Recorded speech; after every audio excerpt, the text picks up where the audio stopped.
प्रिय छात्रों, आज हम लोग आपकी कृतिका पुस्तक में वर्णित मेरे संग की औरतें पाठ को समझेंगे। मेरे संग की औरतें मृदुला गर्ग द्वारा नई शैली में रचित संस्मरणात्मक गद्य है। इसमें उन्होंने अपनी नानी, दादी, माँ और बहनों के जीवन पर प्रकाश डाला है। लेखिका ने उनके जीवन व व्यक्तित्व के कई पहलुओं का उल्लेख किया है। लेखिका अपनी नानी के संबंध में बताते हुए कहती हैं कि उसने अपनी नानी को कभी नहीं देखा, क्योंकि उनकी मृत्यु माँ के विवाह से पहले ही हो गई थी। उनकी नानी एक पारंपरिक, अनपढ़, पर्दा करने वाली औरत थी। उनके पति शादी के तुरंत बाद वकालत करने चले गए। वकालत यानी लॉ की पढ़ाई करने चले गए और लौटने पर विलायती ढंग से जीवन व्यतीत करने लगे। विलायती ढंग मतलब अंग्रेजी रीति रिवाज से। पर उनके रहन सहन का नानी पर कोई प्रभाव नहीं पड़ा, क्योंकि नानी ने अपनी इच्छा, आकांक्षा अथवा पसंद नापसंद को अपने पति के सामने कभी नहीं रखा। लेखिका नानी के संबंध में आगे बताती हुई कहती हैं कि जब नानी को अपनी मृत्यु निकट जान पड़ी तो उन्हें अपनी बेटी की शादी की चिंता सताने लगी। उन्होंने पर्दे का लिहाज छोड़कर नाना जी से उनके मित्र और स्वतंत्रता सेनानी प्यारे लाल से मिलना चाहा। नाना जी ने अपने मित्र को तुरंत पत्नी के सामने प्रस्तुत कर दिया।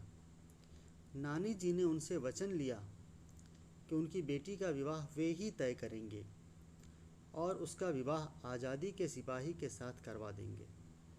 लेखिका समझ नहीं पाती कि अपनी आज़ादी से बेखबर उस औरत के मन में देश की आज़ादी के लिए ऐसा जुनून कैसे सवार हुआ होगा। वास्तव में लेखिका की नानी ने अपना जीवन अपने ढंग से जिया। वह दूसरे के ढंग से जीवन जीने के लिए विवश नहीं थी। उनके लिए यही असली स्वतंत्रता थी। लेखिका अपनी माँ का उल्लेख करती हुई बताती हैं कि इस प्रकार उनकी माँ का विवाह एक सुशिक्षित लड़के से हुआ, जिसे आज़ादी के आंदोलन में भाग लेने के कारण ICS की परीक्षा में नहीं बैठने दिया गया। उसके पास धन दौलत के नाम पर कुछ नहीं था। माँ को खादी की साड़ी पहननी पड़ती थी, जो उनसे संभलती नहीं थी। लेखिका की माँ अत्यंत नाजुक थी। उनकी सास ने उन पर टिप्पणी की थी कि हमारी बहू ऐसी है कि धोई, पोंछी और छींके पर टांग दी। इसका अर्थ यह हुआ कि वे अपनी बहू से कभी भी कोई भी काम नहीं करवाती थी। लेखिका इसके दो कारण बताती हैं। पहला, उनके ससुराल वाले उनके नाना जी से खासे अभिभूत थे, क्योंकि वे हर दृष्टि से अंग्रेज लगते थे। लेखिका बताती हैं कि हमारे देश में आज़ादी की जंग लड़ने वाले अंग्रेज़ों के बड़े प्रशंसक थे, चाहे वे गांधी, नेहरू हों या उसके पिताजी के घर वाले। बेशक लड़के ने आज़ादी की लड़ाई लड़ते हुए बड़ा नाम कमाया था, लेकिन दबदबा उसके साहबी ससुर का ही था। दूसरा कारण माँ का व्यक्तित्व था। उनके व्यक्तित्व में सुंदरता, नजाकत ने नाजुकता, ईमानदारी और निष्पक्षता थी। उनसे हर ठोस कार्य के लिए राय अवश्य मांगी जाती थी और पत्थर की लकीर की तरह उसका निर्वाह भी किया जाता था। वे बताती हैं कि हमने अपनी माँ को कभी भारतीय माँ जैसा नहीं पाया। न उन्होंने कभी हमें लाड़ किया, न हमारे लिए उन्होंने खाना ही पकाया, और न अच्छी पत्नी और बहू होने की सीख दी। कुछ अपनी बीमारी के चलते भी वे घर बार नहीं संभाल पाती थी, पर उसमें ज़्यादा हाथ उनकी अनिच्छा का था। उनका ज़्यादा वक्त किताबें पढ़ने में बीतता था, बाकी वक्त साहित्य चर्चा में या संगीत सुनने में, और वे यह सब कार्य बिस्तर पर लेटे लेटे किया करती थी। फिर भी उनमें सबकी इतनी श्रद्धा क्यों थी, जबकि वह पत्नी, माँ और बहू के किसी भी कर्तव्य का पालन नहीं करती थी? मेरी समझ से दो कारण रहे होंगे। पहला, वे कभी झूठ नहीं बोलती थी, और दूसरा, वे एक की गोपनीय बात को दूसरे पर जाहिर नहीं होने देती। पहले कारण, उन्हें घर वालों का आदर मिला हुआ था, और दूसरे के कारण बाहर वालों से दोस्ती। बचपन से ही लेखिका के घर में निजता बनाए रखने की छूट थी। निजता यानी प्राइवेसी जिसको कहते हैं। इसी कारण से 3 बहनें और छोटा भाई लेखन कार्य में लग गए, यानी लेखक बन गए। लेखिका बताती हैं कि माँ, नानी के साथ परदादी को भी लीक से हटकर चलने का शौक था। उन्होंने व्रत ले रखा था कि उनके पास कभी 2 से अधिक धोतियाँ हुई तो तीसरी का दान कर देंगी।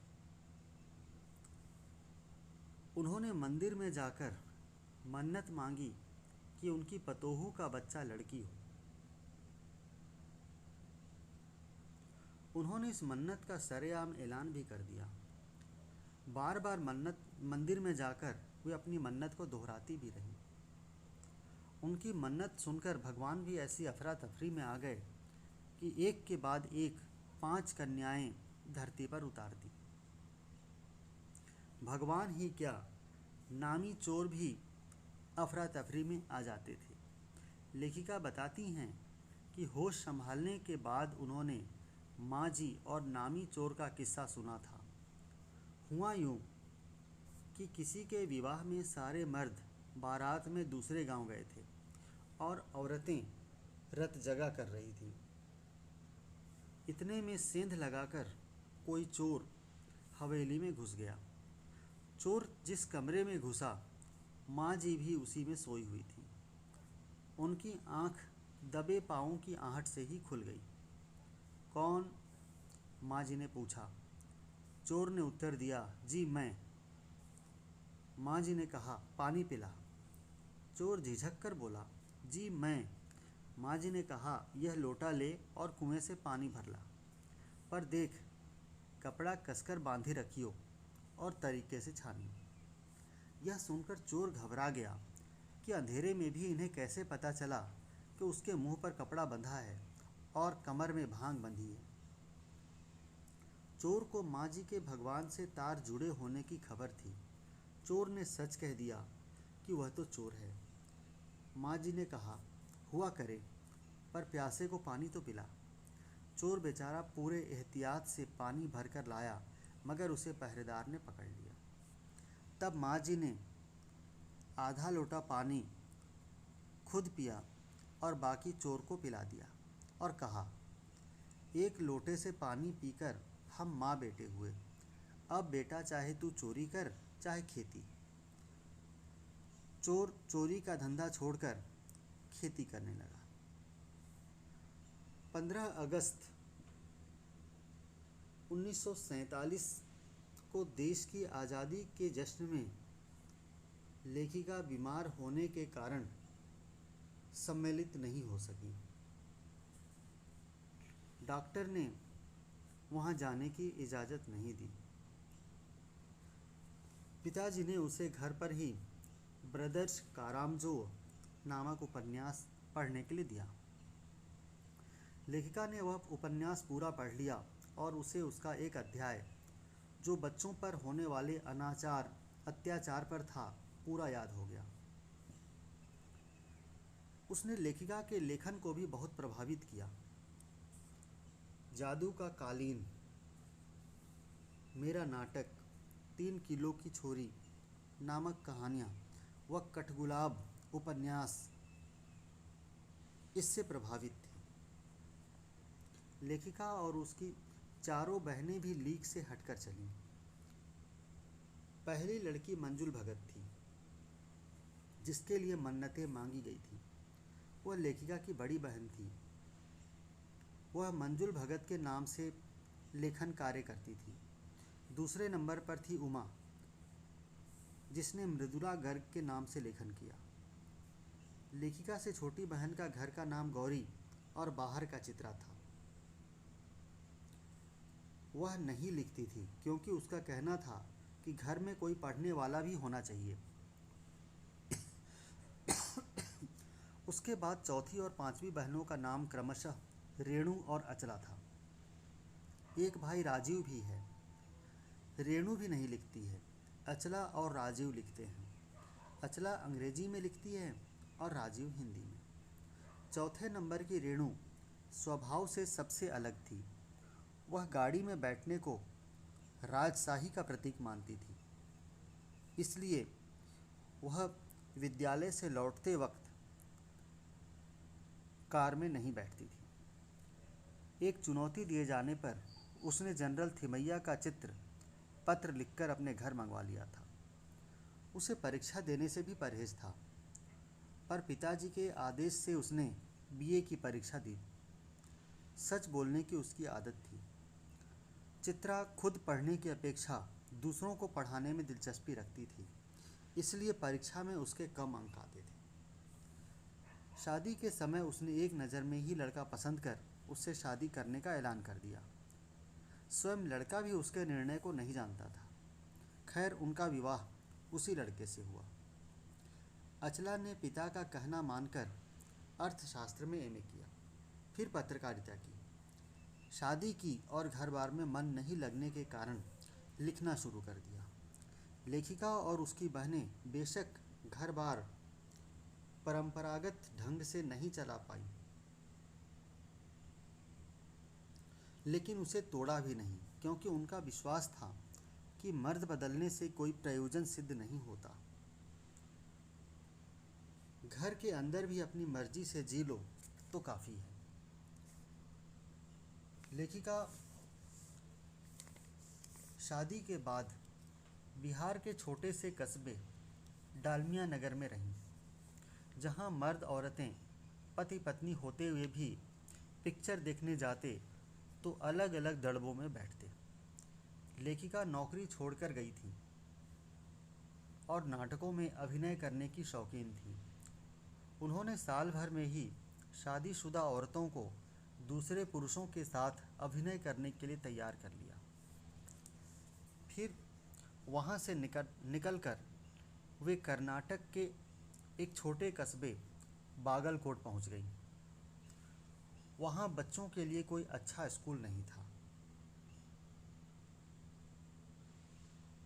लोगों से सलाह करके पास के कैथोलिक बिशप से प्रार्थना की कि सीमेंट के कारखाने की आर्थिक मदद से कस्बे में प्राइमरी स्कूल खोल दें। कैथोलिक बिशप यानी वहाँ के क्रिश्चियन स्कूल का एक मुख्य व्यक्ति होता है, उससे उन्होंने प्रार्थना की थी, पर उसने क्रिश्चियन बच्चों की संख्या कम होने के कारण स्कूल खोलने में असमर्थता व्यक्त कर दी। लेखिका ने स्वयं अंग्रेजी, हिंदी, कन्नड़ पढ़ाने वाला स्कूल खोला। उसमें बड़े बड़े अफसरों के बच्चे पढ़े और शहरों के प्रसिद्ध स्कूलों में दाखिला पा गए। लेखिका कहती हैं कि जिद के मामले में वह रेणु से पीछे ही रही। 1950 में दिल्ली में एक साथ 9 इंच बारिश हुई। वहाँ के नदी नालों में बाढ़ आ गई।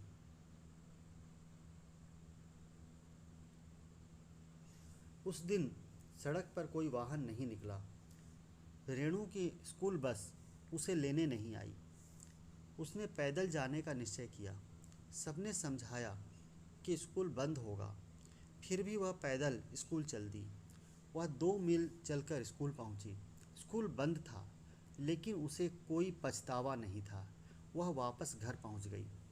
हमने पहले कहा था कि स्कूल बंद होगा, यानी घर वालों ने उसके लौटने पर कहा कि हमने पहले ही कहा था कि स्कूल बंद होगा।